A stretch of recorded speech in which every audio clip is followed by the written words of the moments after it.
novos para nos alegrar. Uma pessoa conhecida, faz parte da casa, Janel Luiz Pedroso, que já é conhecido nosso há muito tempo, faz parte do nosso grupo do centro, né? É cria da casa, vamos se dizer, né? E, então ele vai ser o palestrante de hoje, porque iniciando esse mês espírita, né? O mês de outubro, que o seu Hugo sempre fazia, enfatizava, né? Para ele que criou, né, esse mês. Então, em homenagem ao seu Hugo e à dona Dulce, hoje nós estamos iniciando o 7º mês espírita, Hugo Gonçalves e Dulce Gonçalves, né? E com a palestra o Luiz, para fazer uma homenagem a este casal que deixou um legado tão bonito para nós, né? Que se nós temos tudo isso aqui, foi o esforço dessas pessoas, que nós devemos gratidão a essas que trabalharam aqui antes de nós. E se nós temos tudo prontinho aqui, que nós chegamos aqui, encontramos tudo, devemos isso a eles. Então, nesse instante, nós vamos elevar o nosso pensamento a Deus, a Jesus, rogando as benesses do Pai Criador, rogando ao Mestre Jesus a sua companhia, nos momentos em que nós mais precisarmos, Senhor, esteja conosco. Sabemos nós que estamos atravessando por momentos bem difíceis, mas que nós devemos estar muito atentos, porque Jesus disse: orai, mas também vigiai. São instantes de vigiarmos muito, principalmente os nossos pensamentos, as nossas atitudes, né? E que todos, em nome de Jesus, procuremos sempre trilhar este caminho, que Jesus há mais de 2000 anos esteve aqui, caminhando conosco, ensinando-nos a caminhar. Obrigada, Senhor, por nós estarmos nessa doutrina que nos consola, que nos anima, que nos explica e que nos dá as diretrizes fácil, porque nós tínhamos tantas dificuldades antigamente, quando líamos a Bíblia, né, para divulgar o que estava escrito. Mas hoje essa doutrina nos traz assim, aberta, esclarecida, bem suave, para que todos nós possamos entender dentro de nós, dentro da nossa alma, a mensagem que Jesus trouxe para nós e os ensinamentos dele. Então, neste momento, nós te dizemos: ser conosco, Jesus, hoje e sempre, e que a tua paz permaneça em nossos corações. E a nossa gratidão ao Luiz, para que ele tenha o acompanhamento da espiritualidade, para trazer uma palestra bem incentivadora, para que nós possamos levar como uma reflexão para os nossos dias.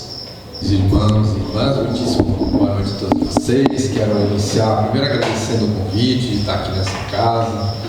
Essa foi a primeira casa espírita que eu pus os pés deixa eu pensar aqui, 35, tinha 11 anos, 50 anos atrás.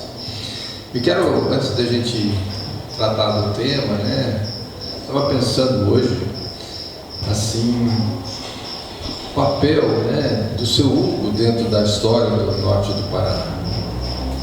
O que seria de mim, e muitos de nós, se ele não tivesse acolhido meus pais? Em 1975, 1976, por diversas vezes. Meu pai era ateu, médico ateu, minha mãe católica, já com uma propensão cristã muito grande, e no auge das suas dores, dificuldades, né, que todos nós passamos, eles conheceram o seu Hugo. E o seu Hugo semeou neles, porque ele era um semeador, junto com a dona Dulce, uma semente que chegou até nós. E quando um amor maior como o do seu Hugo semeia nos corações das pessoas, pode levar algum tempo, mas ele germina. E hoje eu só estou aqui porque ele não desistiu dos meus pais. Se ele não tivesse atendido meus pais lá atrás, provavelmente eu não estaria aqui. 3 casas espíritas não teriam sido fundadas em Rolândia, mas uma dúzia de grupos espíritas que foram fundados pela minha mãe no norte do Paraná, Curitiba, aqui, até hoje. Então a nossa gratidão a esse espírito e a Dona Dulce, né, que nos acolheram com seu amor, nos acolhem até hoje, dando-nos a oportunidade da gente hoje estar entendendo o Evangelho com um olhar um pouco mais lúcido. Eu sempre, quando eu penso no seu Hugo, eu me lembro para mim do selo. O Léo sempre fala, né, que fulano tem o selo, né? Ele tem o selo para mim do acolhimento, mas ele tem o selo da doçura, ele também tem o selo da paz. Ele praticamente é um filatelista, sabe? Aquele colecionador de selo, porque esses espíritos dessa grandeza, eles têm uma capacidade de colecionar virtudes e transbordar as virtudes deles nos seus comportamentos. Isso eu falava essencialmente de Jesus. Se você convidasse ele para falar, me lembro da última palestra que ele fez em Rolândia, ele narrava as passagens evangélicas, diferente da gente, a gente cola lá, ele ia e narrava se lembrando, né? Como se estivesse lá e esteve certamente. E hoje nós vamos fazer uma reflexão. Não se preocupe muito em ler ali, porque vocês não vão conseguir ler, porque vai estar meio pequenininho. Só acreditem no que eu estou falando, já está bom, né? Ou pelo menos reflitam sobre o que eu vou falar. Então nós vamos falar sobre o convite de Jesus para nós compreendermos a justiça divina. Então, nós vamos olhar no retrovisor do carro. Vamos voltar 2000 anos. Eu gosto muito de fazer essas coisas, mas nós vamos voltar só 2000 anos hoje. Como é que era a humanidade naquela época? O tempo antes de Jesus encarnar, né? Encarnar-se aqui. Era permeada de injustiça, né? Os romanos eram os poderosos da época, né? Eram os mais fortes, né? Jesus, Cristo cósmico, como um dos Cristos cósmicos que nos fala Emmanuel em A Caminho da Luz, se encarna pela primeira vez em um corpo físico, e ele nos traz aqui. Eu coloquei 2 novas propostas e um convite, mas na verdade são 3 convites. Até alguns dias atrás era um só, já estou enxergando 3 já. Na medida que eu vou fazendo a palestra, está aumentando os convites que a minha percepção enxerga.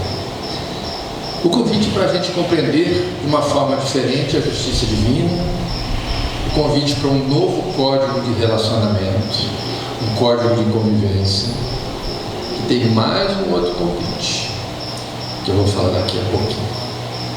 Então não durmam, nós vamos perder o 3º convite. Então sigamos. Como é que era então até a vinda de Jesus se encarnar, né? Nós tínhamos de um lado o politeísmo, né, os vários deuses, os deuses gregos, os deuses romanos, os deuses egípcios. Do outro, o monoteísmo com Moisés. Mas o Deus de Moisés, que ele nos traz, era um Deus de temor entre os judeus. Era um Deus que vinha com o papel de frear também aquele povo que ainda era muito embrutecido. Jesus vem e traz uma nova dimensão da divindade. E trazendo essa nova dimensão da divindade, ele nos faz um convite a compreendermos não como um Deus de temor, mas um Deus de amor, completamente mais ampliado, né, a visão dele do que a visão de Moisés, que já trouxe o papel inicial do monoteísmo. E ele traz uma nova proposta de convivência. Na verdade, de tudo que eu estudei no Evangelho nesses 50 anos, e especificamente mais nesses últimos 3 anos a fundo, estudando o Evangelho, nos grupos de estudo, tudo se resume a relacionamento. Não tem a ver com um templo de pedra. A proposta de Jesus tem a ver com relacionamento.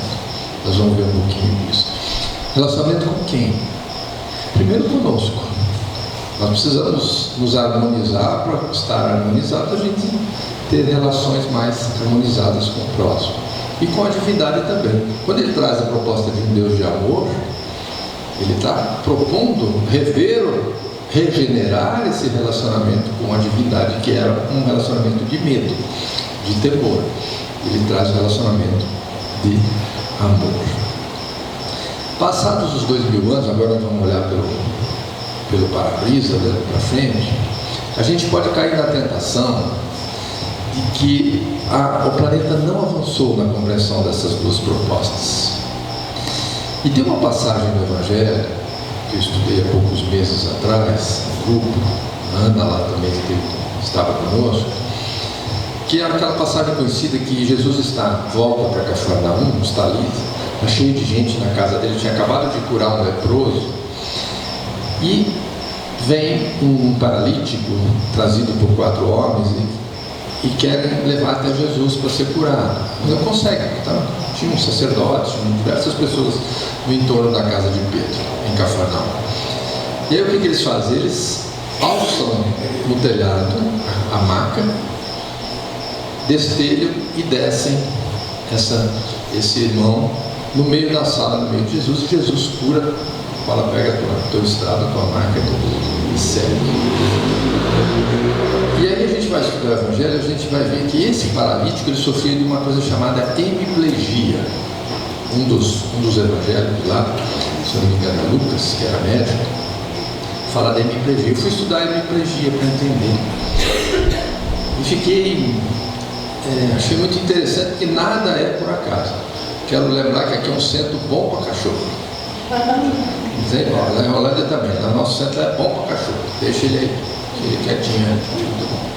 Inclusive o grupo de estudo que eu estudo lá, Luzita, tem um cachorro espírita. Já está na 38ª aula, ele não sai para não terminar a prece final. Está com a Lisete, é maravilhoso, fica quietinho ali.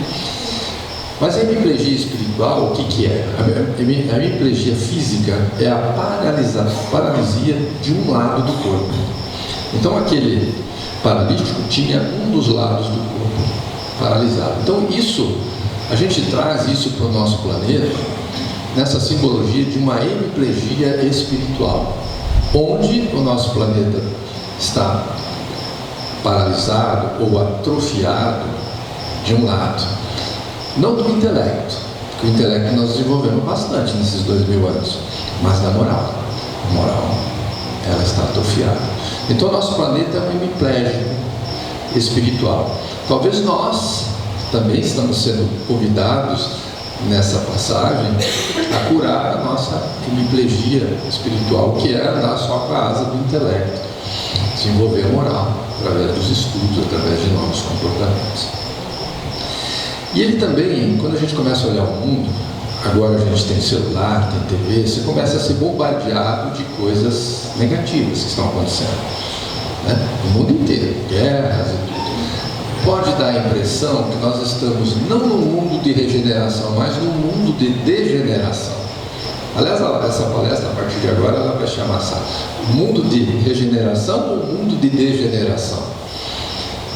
Porque se você fizer um olhar assim, meio sem aprofundar, dá a impressão que o mundo está indo para o mundo de degeneração e não de regeneração, como nos fala a doutrina espírita, como nos fala Jesus, como nos fala os Salmos.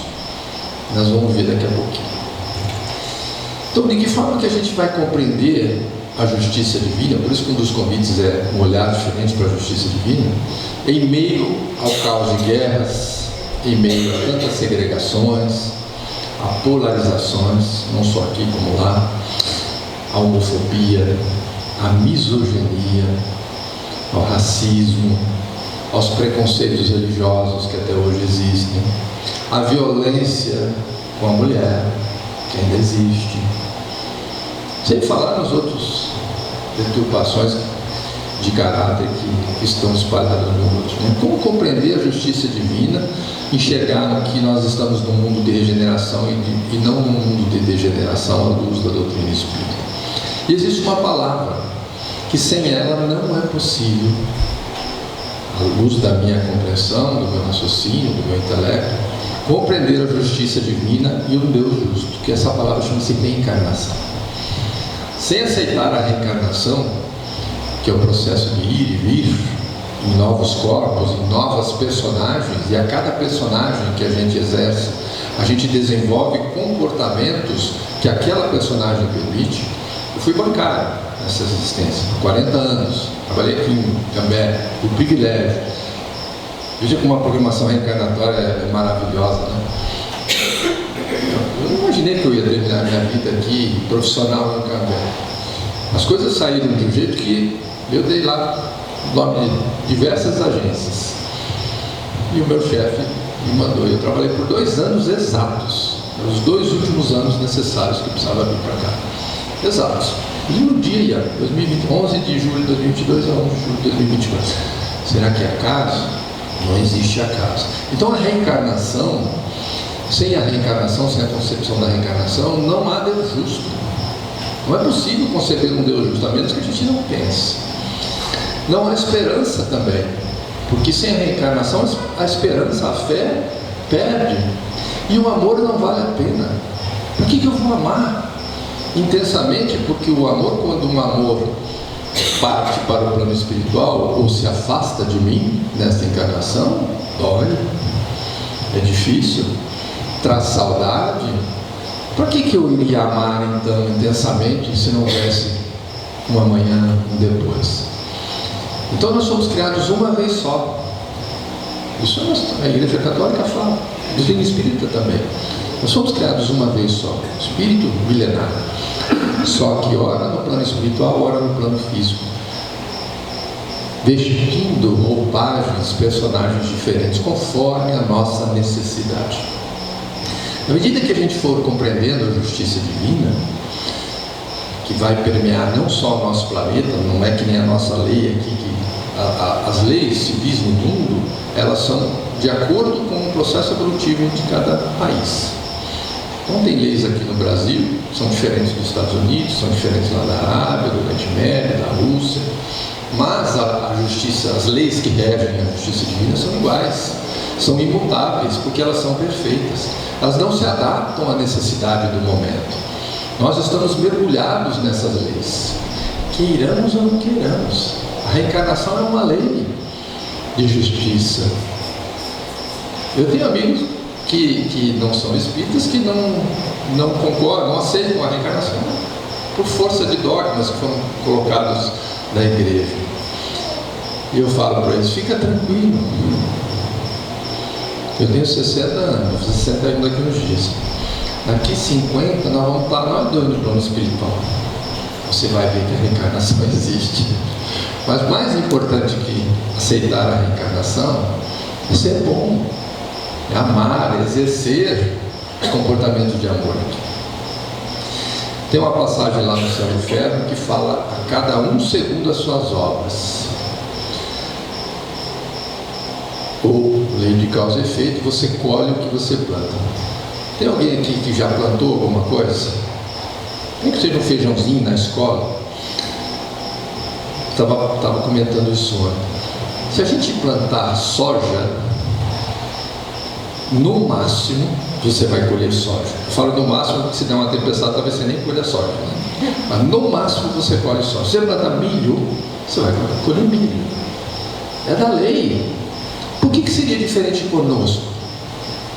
Aquilo que nós plantamos dos nossos frutos, das nossas escolhas, da nossa mente, do nosso pensamento, é o que nós vamos colher. E nós colhemos imediatamente, que é a energia produzida pelo pensamento, nós passamos a absorvê-la através dos chakras, chakra coronário. Você passa a beber o veneno que você produziu ou o amor que você destilou.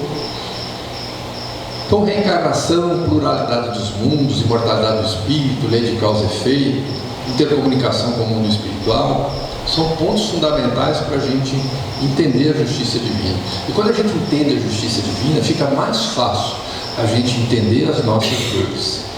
Porque todos nós que estamos aqui encarnados, transitando de mundo de prova de expiação para o mundo de regeneração, nós vamos ser visitados pelas dores. O sofrimento é uma outra coisa. O sofrimento é como nós percebemos a dor.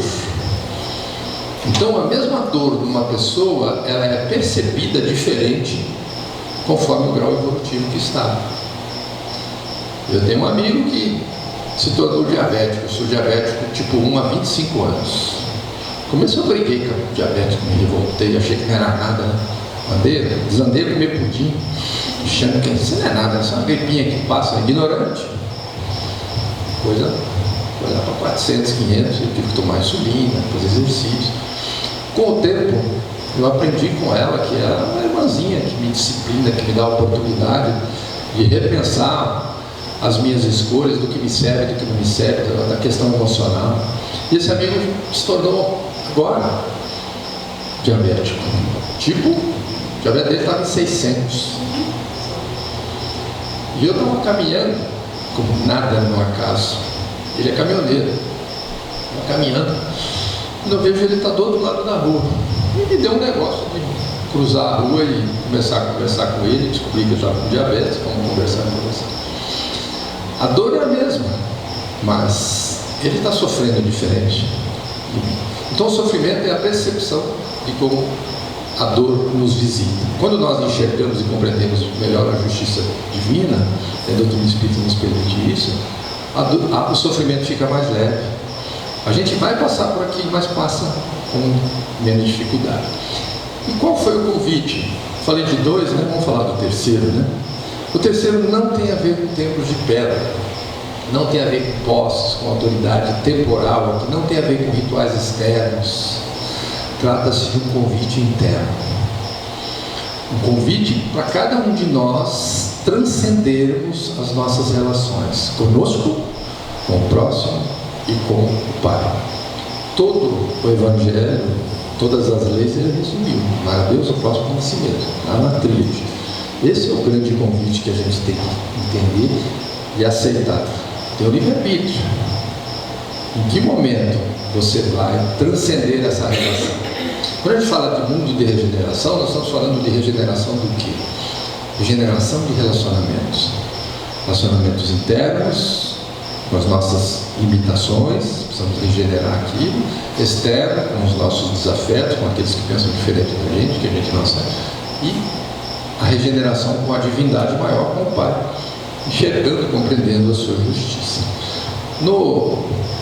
Pouco antes dele convidar os primeiros 4 apóstolos, que eram pescadores, ele estava nas aldeias fazendo curas, e ele fala essa frase: o tempo completou-se e o reino de Deus aproximou-se.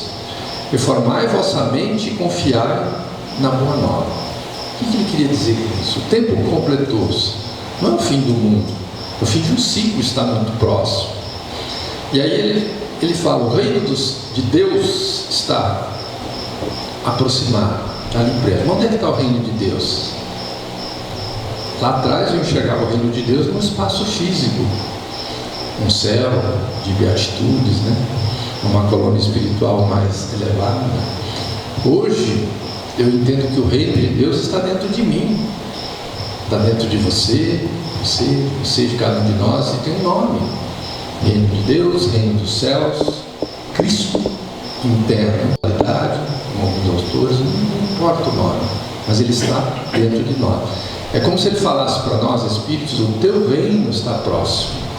Para que você se aproxime dele mais e se una a ele, é necessário fazer o quê? Reformar, regenerar a vossa mente. Por que ele fala da mente? Porque a mente é a sede dos pensamentos, e ela fica no coração.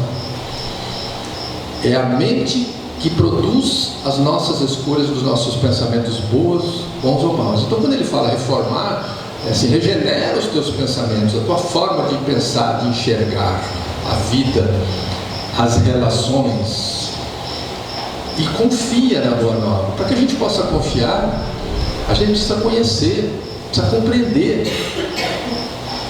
Não há como confiar em algo que você não compreende, que você não estudou, não conheceu, não compreendeu e não teve a vontade ativa para ir ao encontro. Não haverá chip que se instale e que desenvolva a nossa fé, ou desenvolva a nossa paciência, ou desenvolva as virtudes dos selos que o seu Hugo e Dona Dulce cultivaram, né, ao longo do tempo. Então, em outras palavras, o Jesus, o nosso grande referencial de amor, ele está fazendo um convite para nós despertarmos o Cristo interno dentro de nós. O reino dos céus, de que forma? Regenerando os nossos comportamentos e relações, frutos das nossas escolhas, fruto da escolha da nossa mente. A mente que escolhe, através do livre-arbítrio, pensou, emitiu energia, essa energia você passa a absorver. Está vivendo no inferno, no caos? Talvez não de vocês, porque a gente vai do céu, o purgatório, o inferno no mesmo dia, né? Para subir demora um pouquinho mais, mas para descer desce em segundos. Observa teus pensamentos. Quando a gente cultiva pensamentos negativos, de mágoa, de ressentimento, você está produzindo o veneno e você mesmo tomando, achando que o outro vai morrer. Porque assim é da lei, a ciência espírita explica. Então você produz o veneno com o teu pensamento de ódio, de vingança e bebe ele. E aí você fica ruim, fica alimentando. Se é uma mágoa, aquilo fica indo e vindo, indo e vindo. O que acontece? Essa energia precisa ser liberada nos órgãos físicos, através dos chakras, dos plexos, e se transforma em doenças graves, em cânceres, em inflamações, em ites, em nozes de toda a espécie.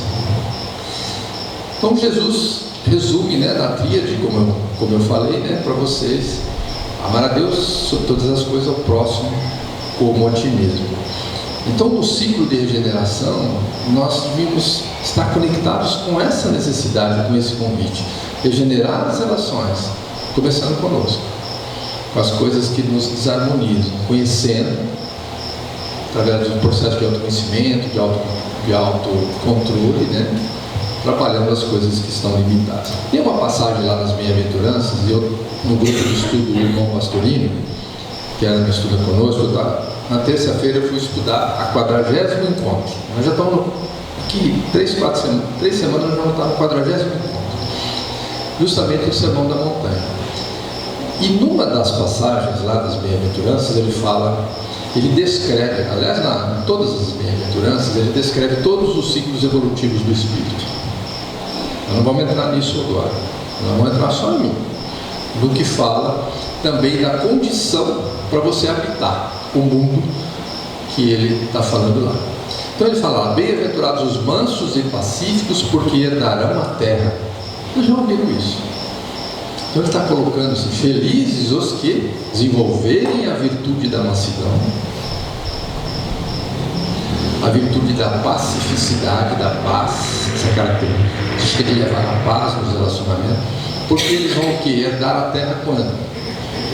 Quando ela se tornar mundo de regeneração. Então a gente sabe que esses espíritos, a condição para a gente continuar reencarnando aqui nos próximos séculos é a mansidão e a pacificidade, 2 selos, né? Estão bem representados pelo seu Hugo e Dona Dulce. E não pense que pacificidade é não ter energia.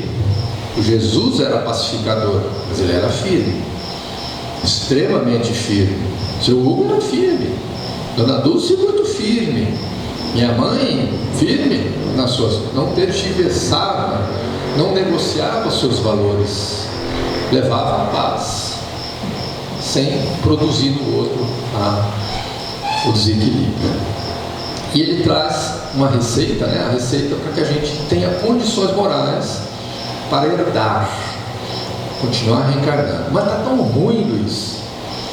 Nós estamos vendo tanta barbaridade, espíritos que parece que estão vivendo há 1000 anos atrás agora, e é verdade.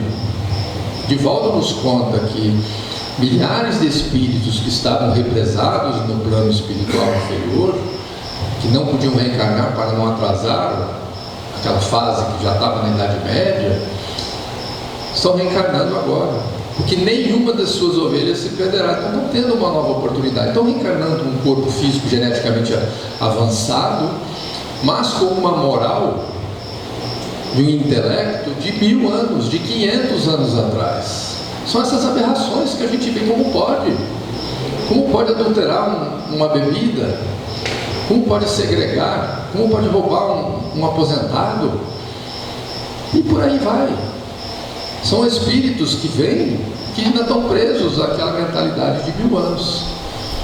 Mas nós não precisamos ser assim. Então, felizes os que desenvolverem a mansidão e a pacificidade, porque habitarão um novo mundo de regeneração. E esse mundo de regeneração, ele é físico e é psíquico também. Sigamos. Quando a gente pensa na forma em que o mundo de regeneração se apresenta para nós, o que a gente pensa? Eu fiz essa pergunta para mim quando eu fui fazer estudar. O que eu penso? Passei muitos séculos só repetindo as coisas sem pensar muito, mas agora eu penso. A gente pensa no mundo físico mais evoluído? Eu penso. Acho que no futuro vai.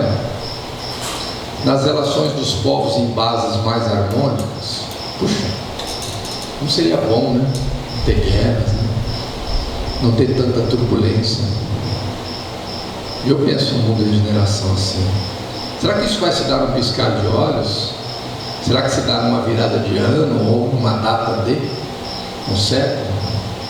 A gente sabe que o processo evolutivo ele não é um dia, um século, é um ciclo de reencarnações ou alguns ciclos de reencarnações.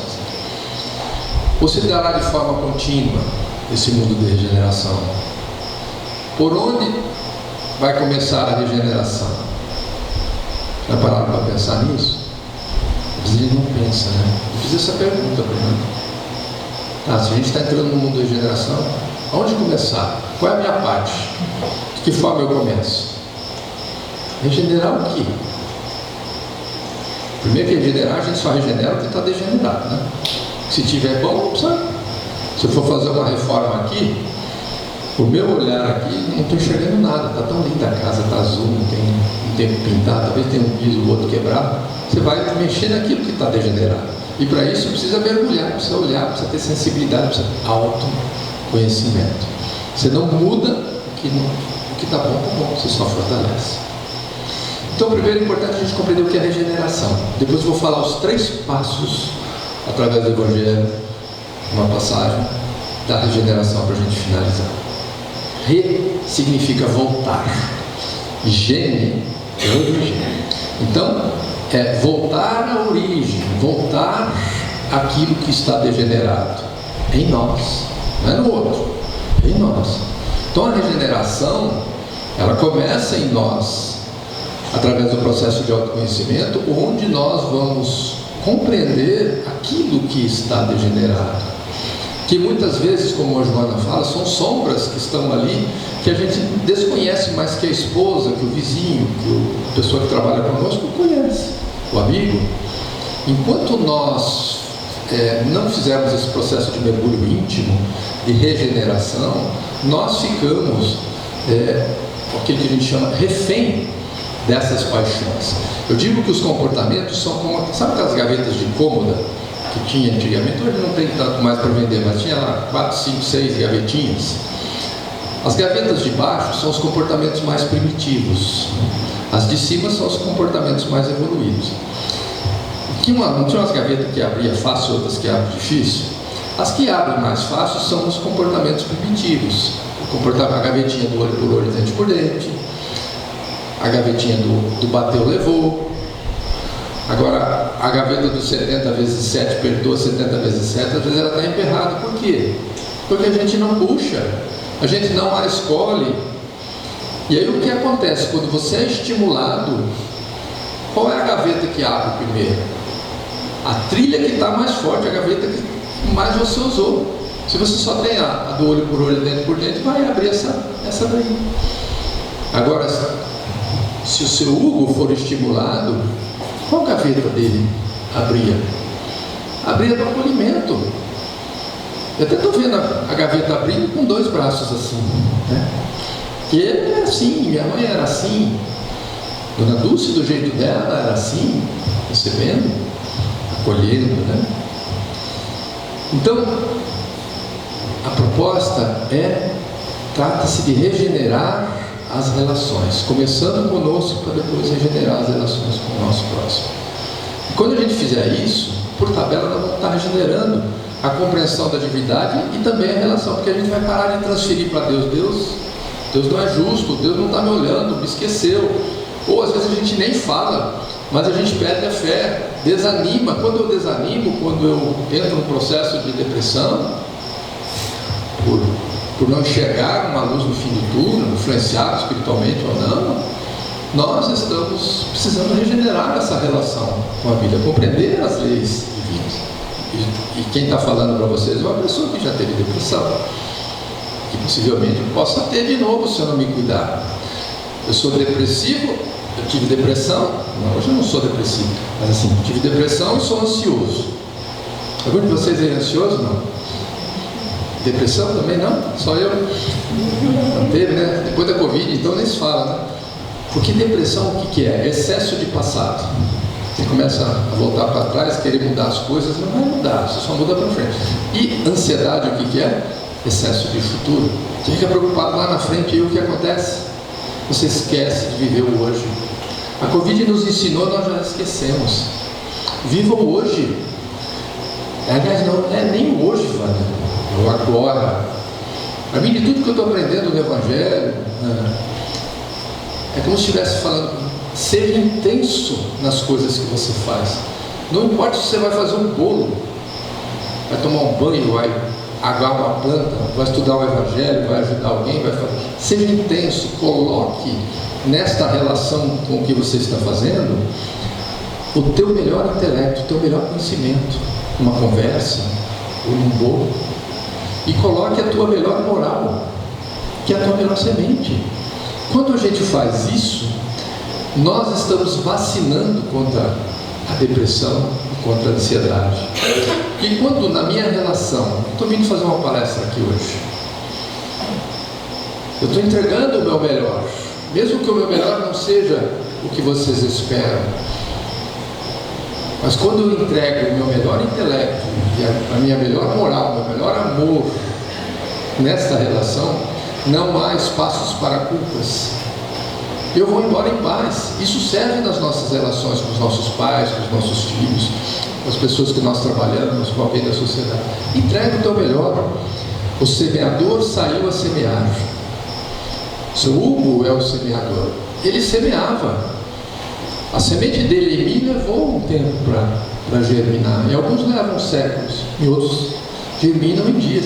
Mas, como na parábola, o semeador não se preocupa se a semente vai cair no solo pedregoso, espinhoso ou no solo bom. Ele semeia. E para que ele possa semear, ele precisa sair.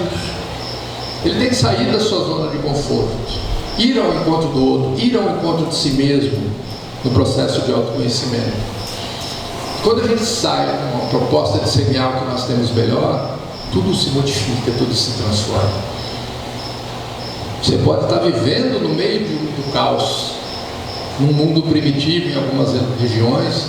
Da nossa região aqui, de Londrina, nós temos mundos primitivos, mas você vai estar vivendo num mundo de regeneração, internamente, mesmo fisicamente não esteja. Então, o mundo de regeneração é um ciclo evolutivo onde o espírito, pelo seu livre-arbítrio, regenera suas relações internas e externas. Para isso é necessário ser tocado. Então precisamos ser tocados, estimulados, para conhecer os pontos que estão degenerados ao longo dos séculos. Qual a finalidade desses estímulos? Tudo isso para a gente se conhecer melhor. Então você pega o WhatsApp, recebe um estímulo, aquilo te toca. Alguém fala alguma coisa, esposa, marido, chefe, né? Você está olhando o clima, está vendo as coisas, são estímulos que você está recebendo para tocar. Quando toca aquela área em que você está debilitado, tem uma história do seu Alcino, ele está com o dedo, conhece o Alcino lá de Rolândia, né? O presidente moral do centro, o físico sou eu, o devedor sou eu, mas ele é o moral. E aí ele fala assim, você já reparou? Aliás, ele tinha que contar essa história agora, porque ele está com o dedo com 8 pontos. Ele falou, você já reparou que quando a gente está com o dedo machucado, só bate ele? Não parece que só bate ele. Na verdade não é que só bate ele. Você bate todos os dedos, o joelho, mas só que não dói, porque ali naquela área, os outros 4 dedos estão bons, então não dói. Então, no mundo de regeneração, o que acontece? Nós estamos sendo tocados no dedo machucado. naqueles pontos onde nós precisamos regenerar, para criar consciência. O Divaldo fala que era de consciência. Então não pense que no primeiro momento vai ser tudo paz entre os povos. Não, é o caos da reforma íntima, para depois, lá na frente, a gente desfrutar de uma condição melhor. Como diz a Joana, né, descobrir as sombras dentro de nós. Uma coisa que a gente percebe, que eu também esses dias estava falando assim, puxa vida, né, por que Deus permite, né, essas barbaridades que a gente está vendo no mundo, esse caos de guerras? E aí, refletindo, né, inspirado, veio, a cada estímulo doloroso que nos toca, que mexe conosco, ele consolida em nós os valores morais que a gente já tem. Se você vê uma guerra, se vê uma criança passando fome, uma pessoa em situação de rua, alguém chorando que te busca e você fica insensível, aí nós estamos sendo o fariseu lá de trás que estava só preocupado com ritos exteriores, sem ficar feliz com a cura dos leprosos, dos irmãos que buscaram. Então, a cada estímulo que te choca, você vai consolidando os valores morais e vai chegar no ponto que eu não quero mais, isso não me serve mais. E quanto mais você recebe, mais você vai ficando firme e continua vivendo no meio do caos sem se desviar da rota, sendo exemplo, sendo um sol no teu entorno, sendo um referencial, assim como o seu Hugo era um referencial. Outra coisa que eu vi outro dia, que eu achei muito legal, o bem é silencioso enquanto o mal grita por todo lado. Que o bem ele não faz barulho. Agora o mal faz um estardalhaço. Agora, ainda mais com as redes sociais, o mal dá views lá, né? Dá seguidores, dá uma série de coisas, né? O bem não. O bem é o bem, ele contagia, ele é a maré alta que vem, ele não é um tsunami, ele é uma maré alta que ele vai inundando a pessoa. Depois quando você vê, você já está inundado. Quando você viu, você já estava inundado pelas sementes dele, da minha mãe, da dona Dulce, da Ana, da Vânia, dos amigos, que constantemente estão semeando através da fraternidade. Então Jesus, sabendo das nossas necessidades para esse mundo de regeneração, ele trouxe alguns ensinamentos. Nós vamos ver que essa transição é interna, começa em nós, e nós vamos ver que eu dividi ela em 3 fases, trazendo aqui uma passagem, né? As 3 fases para o Espírito adentrar no mundo de regeneração que todos nós vivemos. Então vocês vão ver em que fase que a gente está, e é interessante que a gente transite um pouquinho nas 3, mas a primeira é a mais comum, né? Então vamos ver aqui aquela passagem muito rapidamente da mulher samaritana. Lembra da mulher samaritana? Quem lembra, né? No poço de Jacó, né? O poço de Jacó era um poço que tinha lá perto da cidade de Sicar, 5 quilômetros da cidade de Sicar, na Samaria.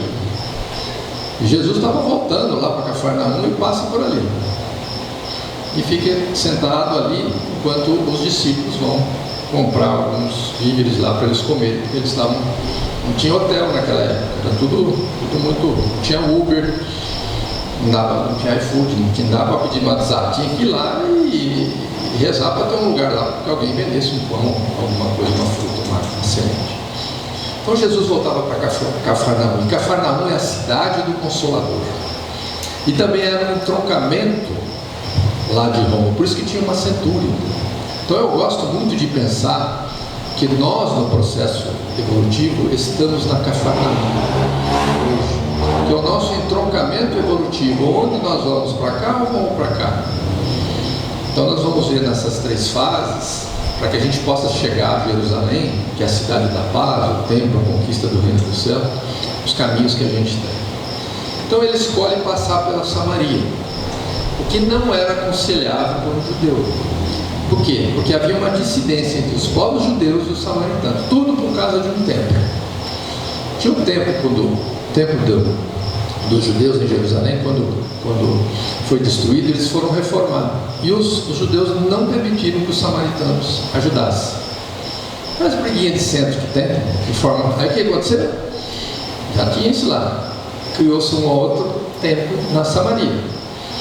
E lá eles louvavam a Deus, e os judeus louvavam, os samaritanos louvavam lá, e os judeus louvavam aqui. E havia uma dissidência muito forte, a ponto de que, quando os judeus passavam pela Samaria para ir a Jerusalém, eles eram hostilizados.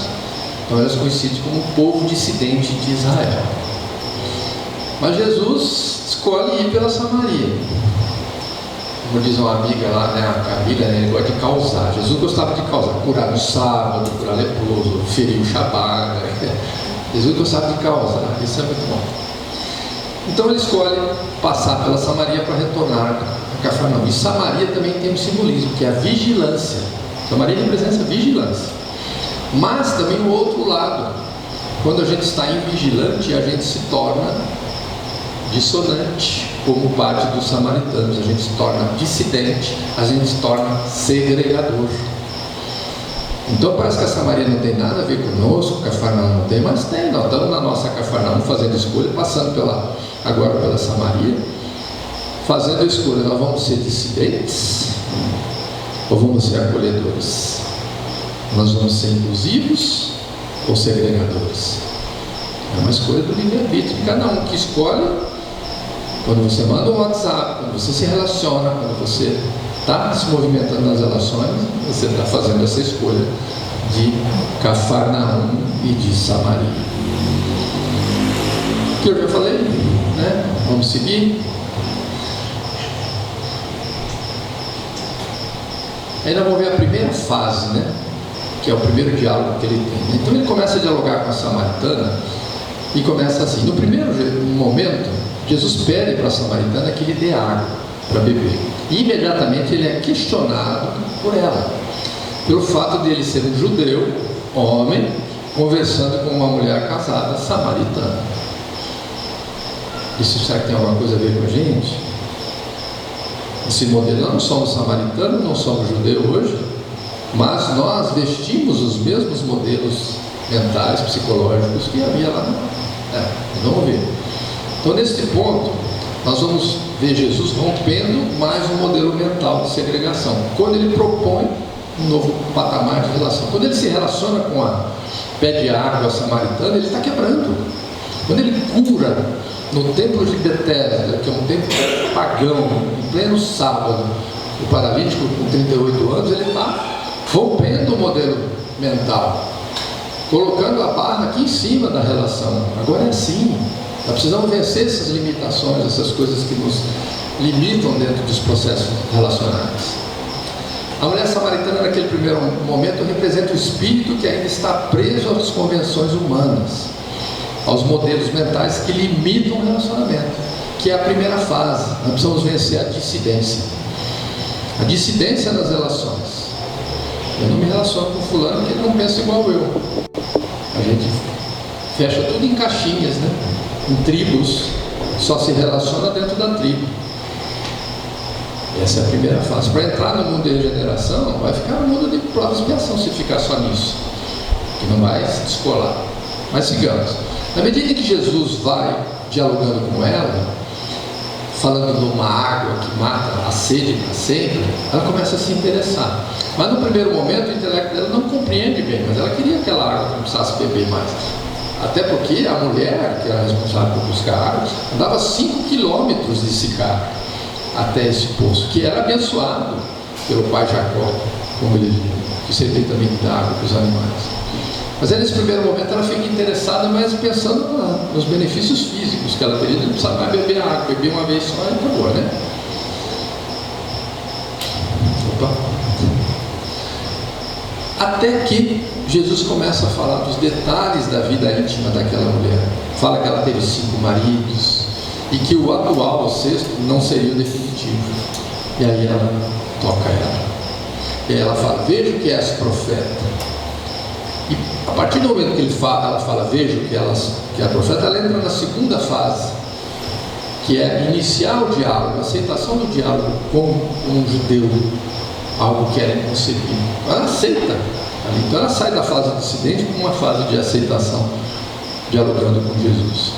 Então inicia a segunda fase, a aceitação do Cristo pelo nosso intelecto. Então vamos trazer para cá hoje. Quando eu não converso com pessoas que não são testemunhos de Jeová, ou que pensam diferentemente do que eu penso no meu campo do que eu entendo como política. Dentro da minha família, pessoas que tivemos experiências. Nós estamos sendo uma mulher samaritana dissidente. Quando eu busco o diálogo e aceito a regenerar essa relação, eu estou passando para a segunda fase, que é a aceitação do intelecto da personalidade. Então, na medida em que sua razão, seu intelecto foi alimentado, seu espírito foi sensibilizado por Jesus, ela rompe o preconceito e passa a interagir com Jesus, seu próximo. Então, nós também vivemos essa fase quando alimentamos nosso intelecto com novos conhecimentos, quando a gente regenera as nossas relações, quando a gente deixa de ser segregador, dissidente, quando a gente rompe esses modelos, a gente deixa de ser homofóbico, quando a gente luta contra a violência da mulher, quando a gente briga e se posiciona contra a misoginia, contra essa segregação política, contra a segregação racial, quando você se posiciona de forma inclusiva, trazendo um olhar acolhedor, a gente está vencendo essa segunda fase. E a terceira fase? E ela fala: eu sei que o Messias virá. E Jesus olha para ela e fala assim: sou eu o que te falo. E nesse momento ela deixa o cântaro, que é um recipiente de água, e vai lá para Sicar contar para os samaritanos a grandeza daquele homem que ela tinha conhecido. E eles vêm com ela e ficam 2 dias. Ele pede para Jesus ficar, mas ficam só 2 dias e ficam encantados, né, com a boa nova que Jesus nos trazia. E aí nós iniciamos aí, né, a terceira fase, que é a fase do despertar do Cristo interno dentro de nós, ou do reino dos céus. Ela viveu as 3 fases naquela, da dissidência, da aceitação, e agora a fase do despertar. Ela sai e vai contagiar outros a grandeza da mensagem que ela recebeu. É o momento que a gente abandona, né, o nosso cântaro, que são as nossas necessidades físicas mais primitivas, e começa a se movimentar dentro do processo de autoconhecimento para buscar o alimento do espírito, os valores do espírito, para deixar de ser refém daqueles comportamentos viciosos milenares, das gavetinhas lá dentro, que precisam ficar emperradas com o tempo, mas elas só vão ficar emperradas quando as de cima começar a abrir. Enquanto a gente não abrir as de cima, a trilha, a gente vai ter as de baixo, vai ficar na primeira fase da dissidência. Resumindo, para a gente avançar para o mundo de regeneração, precisamos vencer as 3 fases. Já estou terminando, e o tempo também. Primeira fase: dissidência, segregação, limitação das relações. Não se limitem. Não importa que o mundo é limitante, que as pessoas pregam, você não precisa ser assim. É aquilo que eu falei: entrega o teu melhor. Se você entregar o teu melhor do intelecto, da tua moral, é tão bom. É tão bom, não há espaço para culpa. A gente fica leve, fica feliz, dentro da felicidade possível que a gente tem. A segunda fase é a aceitação do Cristo interno, do reino divino, pelo nosso intelecto. Tem que estudar, não é de graça. Tem que estudar, tem que aprender, tem que ler, tem que participar de grupo, tem que ouvir palestra em casa, vir aqui ouvir, perguntar. Eu gosto muito da metodologia de grupos. Eu investi, depois da minha aposentadoria, em 3 novos grupos, porque no grupo você pergunta para mim, traz o teu olhar, e eu cresço. Na palestra é só eu falo para vocês e olho para vocês. Eu queria muito saber o que vocês estão pensando, mas eu não sei ler pensamento, pode ficar tranquilo. Jesus sabia, tem várias passagens que ele lê. E a terceira fase, né, e última, né, é o despertar do Cristo dentro de nós, quando a gente começa a regenerar as nossas relações internas e externas, mudando, transformando os nossos comportamentos. Então, a passagem da mulher samaritana, ela é simbólica porque ela traz um convite para nós que estamos agora no mundo, entrando no mundo de regeneração. E cabe a cada um de nós fazer a escolha em que momento nós vamos entrar, em que momento nós vamos aceitar deixarmos de ser dissidentes, segregadores, para nos tornarmos acolhedores, para regenerarmos as nossas relações conosco, e com o próximo e por tabela com a divindade. E ao final eu já falei um pouquinho disso, né? Do semeador, porque não há como falar do seu Hugo, homenageá-lo, sem falar da palavra do semeador. Ele é o nosso semeador. Eu penso que todos nós, quando nós encarnamos, nós gravitamos em torno de um amor maior. Às vezes uma mãe, um pai. Sobre o aspecto espiritual também. Pode ser um padre, um pastor mais elevado. E aqui na nossa região eu sou Hugo. Nós gravitamos, a minha família gravitou em torno do seu amor,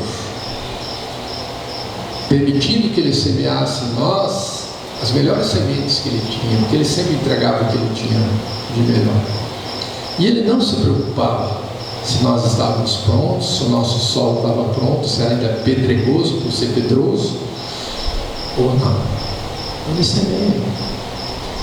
Faz você também, aceita o convite, entrega o teu melhor, o que você tem.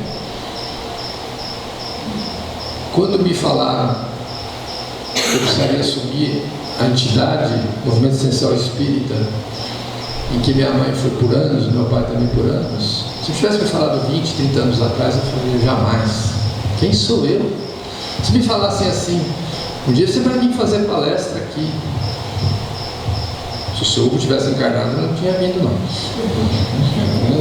Não deu perna para ficar na frente dele. Como eu não estou vendo, eu só estou sentindo, eu aguento. Então a gente é convidado a mudanças de paradigmas, a mudanças de conceitos. E o momento que a gente está vivendo é esse. O convite de hoje, dessas passagens da mulher samaritana, do semeador, é para você. Tem a ver com a regeneração dos relacionamentos internos e externos. Cabe a cada um devagarzinho, cada dia, viver intensamente o momento, o agora, o aqui. Daqui a pouco vocês vão estar em casa. Vai dormir, vai fazer um evangelho, vai comer alguma coisa, faça com intensidade aquilo, viva aquele momento com intensidade, não fica pensando lá na frente, lá atrás. É tão bom, que a gente passa a ser verdadeiro e passa a se descolar desses problemas de depressão e de culpas. Então o convite que o seu Hugo fez para nós, que foi o convite que o Caibar fez para ele, Jesus fez para Caibar, nós podemos aceitar ou não. Eu aceitei, por isso que eu estou aqui, com todas as minhas dificuldades e com as minhas potencialidades. Ninguém sabe o dia de amanhã. Não vamos esperar, agora há pouco, há umas 3 horas, já estou terminando. Estava me preparando para vir para cá, eu senti a presença da minha mãe. Eu tinha acabado de tomar banho, estava de cueca sentado na cama. Não tinha nem mostrado ainda, né? Você vista que você vai receber uma visita.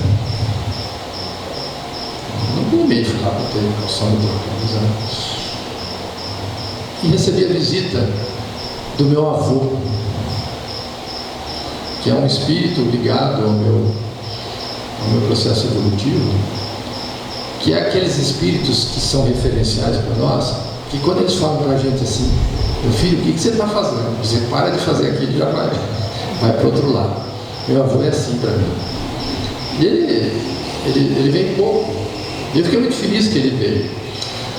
Me dar um abraço, né? E me incentivar. E o que é mais legal, e eu acho que isso tem a ver com o seu, por isso que a gente está homenageando, essas pessoas não desistem de nós. Jesus não desistiu de nós. Nós precisamos aprender a não desistir do outro e muito menos de nós. Que Deus abençoe a todos vocês. Obrigada, nosso querido Luizinho. Luizinho não tem nada, é só carinho pelo Luizinho. Que Jesus o ampare e que você possa trilhar aí na sua jornada, nesse convite que também você já recebeu e já está seguindo e cumprindo, com certeza. E a gente sempre fica a refletir, porque cada um de nós sabe qual convite está recebendo, e ele colocou questões muito profundas. A gente dói naquilo que a gente Se dói é porque a gente está precisando olhar um pouquinho com mais atenção, cuidar com mais cuidado, assim, no sentido de observar se essa dor ela está ali, por quê? O que ela está nos dizendo? O que nós precisamos aprender? Não precisa ser uma dor física não, né? Normalmente pode ser uma dor emocional, né? Um sentimento às vezes equivocado que passa muito ainda pelos nossos corações. Muito obrigada, Luizinho. Que Jesus o fortaleça na sua jornada e a gente permaneça aqui agora para essa segunda parte, para a paz, repassando o nosso dia, principalmente agora com esse parâmetro dessa palestra, para refletirmos sobre tantos apontamentos que ele nos trouxe. Boa noite a todos. Que Jesus nos abençoe hoje e sempre. Pai nosso que estás no céu, na glória da criação, ou pessoalmente oração dos pequenos lábios meus. Santificado, Senhor, seja teu nome sublime e minha alma de menino que confie em teu amor. Venha a nós o teu reinado de paz e misericórdia, que espalha a luz da concórdia sobre o mundo atormentado. Que a tua vontade assim, que não vacila nem erra, seja feita em toda a terra e em todos os céus sem fim. Dá-nos hoje, doceleiro, de tua eterna alegria, o pão nosso que sacia a fome do mundo inteiro. Perdoa, Pai, nesta vida, os erros que praticamos, assim como perdoamos toda ofensa recebida. Não deixes que a tentação nos vença a carne mortal, e nem permitas que o mal nos domine o coração. Em tua luz que me beija, e em teu reino ilimitado, que sejas glorificado, agora e sempre. Que assim seja.